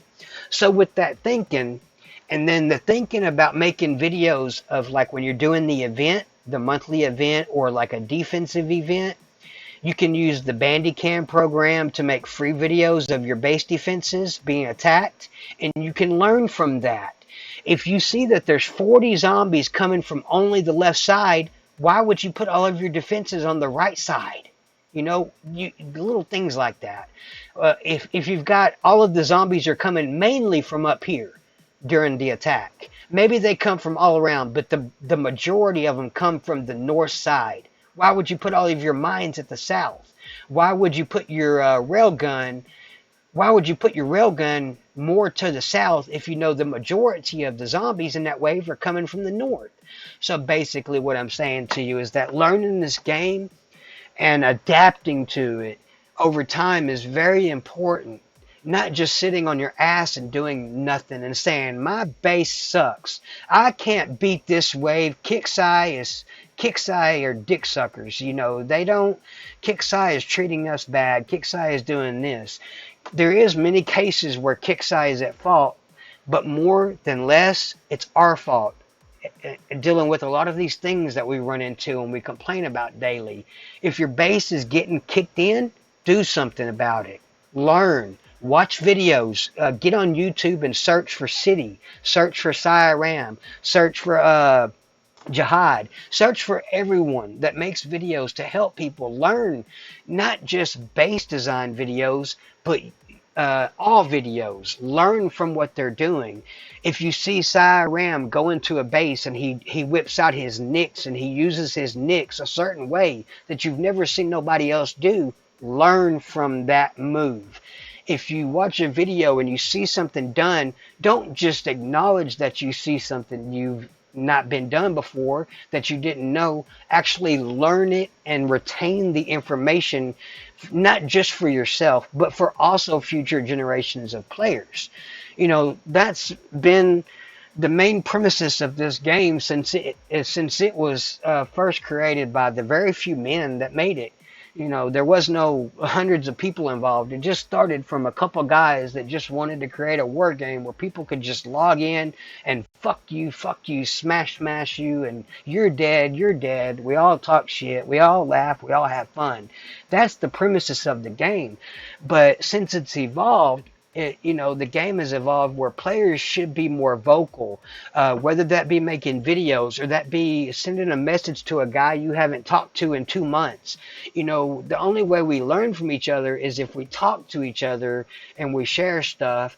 So, you know, a lot of people think that learning about base defenses, you can only do that from just base defense videos. But the reason why I'm wanting to make this put in the effort today is to teach you that you don't get the best base in the game by just watching base design videos. You get the best base in the game by being the best learner, the best adapter, the best man, the best woman under the hardest circumstances in the game. Having the worst account, you can have success either way. It's just all about the time and the effort and the dedication that you put into the account. Now, with me saying all this, some people could take it as, you know, this game is so complicated. It's like it has to be a part of our lives, which I'll be honest with you, this game has been a part of a lot of our lives for many years. Not just the game, the company. And not just the company, a lot of the people in the company that we've known personally over the years, not just moderators, not just, you know, this person or that person. I don't want to name too many names specifically, but, you know, we know people, we meet people, and we grow with each other. So the important part of what I'm saying is that, you know, you don't just have the ability to learn from a YouTube-based design video. You can also actually learn a lot about your base. If it's a level 1 account or a level 55 account, it doesn't matter. You can learn a lot about your base from watching other people attack other bases, and not just PvP attack videos, actual PvE videos too, because you're learning about the mindset and the mind state of the way different players from different parts of the world use their units differently. Evilicious might not use his fury the same way that Ram uses his fury. Jihad might not use his fury the same way that City uses his fury. Everybody has different uses for all kinds of purposes and units and buildings and ideas, but the important part is that you learn from it all. Learn from everything that you see about this game and compress it into one idea, one light bulb. Take everything that you see daily and basically just compress it into a light bulb that's just getting larger and larger with energy or light. You know, like a box that's empty, just filling up with data. A hard drive that's brand new and empty, and you're filling it up over the years and months and weeks and minutes and seconds with everything you're learning. You know, whether that be you taking notes with like Microsoft Word, taking notes about units, or if you make little short videos recording yourself talking to yourself about the units, whatever you choose to do, whichever way you choose to do it, it's important in this game that you do it, that you learn and you adapt. If you don't, this game is always going to be one of those games where you enjoy it to a certain point, but then once you reach that point, every time you log in, you're going to be like, this game sucks. This game blows. Ah, fucking Kicksai. Oh, fuck Kicksai this. Fuck Kicksai that. You know, until you get to a certain point with your thinking. You have to change your thinking with this game to actually get to a point with your base defense where you say, I can do this. You know, if you're constantly always stressing out about everything and you're constantly always frustrated and angry and pissed off at War Commander and Kicksai and Stormfront and the players, you're never going to be able to focus long enough to do this kind of shit that I'm talking about. But what I'm trying to tell people is that it doesn't have to be a complicated process. You get what you get out of this process, what you put into it. If you spend 1 hour working on your base design, it might only defend you 60%. If you spend 4 hours working on your base design, it might only defend you 80%. If you spend 12 hours between the course of 2 to 3 days working on your base design, and it only gets you up to 90%, you know, 90% defense, you're still achieving a higher and higher accuracy rate. The more and more you learn and the more and more you grow. But the important part about base design is learning that you don't need to get stuck in one type of thinking. Your base doesn't always have to stay the same if you don't want it to. If you want to stop right what you're doing and change your entire fucking base just to beat that one wave that's pissing you the fuck off, with the way that Kicksai has upgraded and updated the game, we have that ability nowadays. And not only do we have the ability, but we have the ability to do it in very minimum, small amounts of time. Years ago, doing something like I've just been showing in this video would take, like, I'm talking about weeks. Weeks and weeks for somebody that's really good at this game, like Jano, KT Braveheart, all the bigwigs. You know, things like we're doing nowadays in the matter of an hour or two. These guys used to spend 12, 16, 22, 48, 72, 96 hours designing their bases because we didn't have a base designer.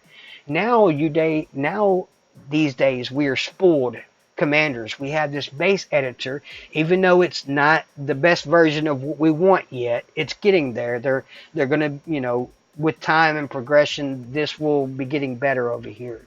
The base editor will be. You know, we can't just snap our fingers and it looks just like Clash of Clans and we got multiple formats. You know, it doesn't work like that in these games. Coding is a very complex and a very complicated algorithm to learn and to study. And not everybody can learn coding. So we have a great editor system in place is what I'm trying to say, and it's going to get better. So try not to hate on it as much as some people do at times, because no, it's not as great as we want it. But to be honest with you, compared to 2 or 3 years ago, this base editor makes the process 60 to 70% faster. That's dramatic. If you look at the time saving, that's massive.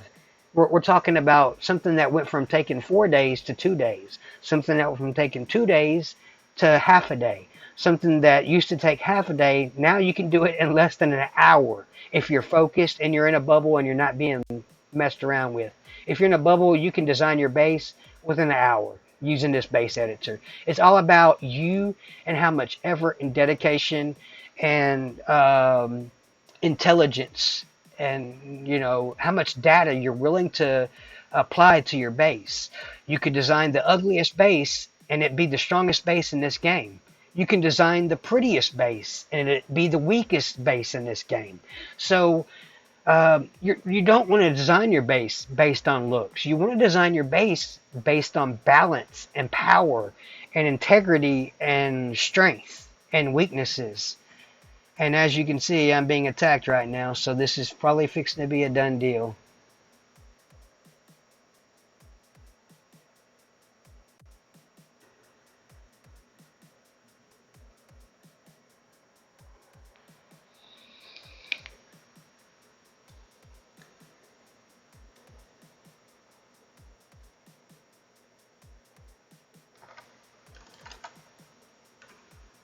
Yep, this video's over.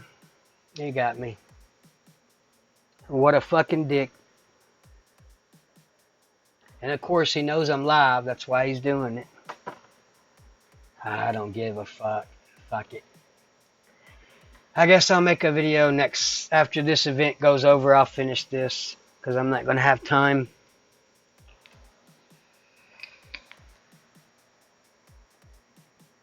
Alright, I appreciate you all for watching with me, and I'm going to end this off, because I can't teach you no more about the base design stuff. I appreciate you all for watching, and I hope you all learned something. Say goodnight to this dickhead. Let's see what his name is. Say goodnight to the dickhead SWAT HNT from Tag HNT for being a dickhead little pussy bitch and ruining this video.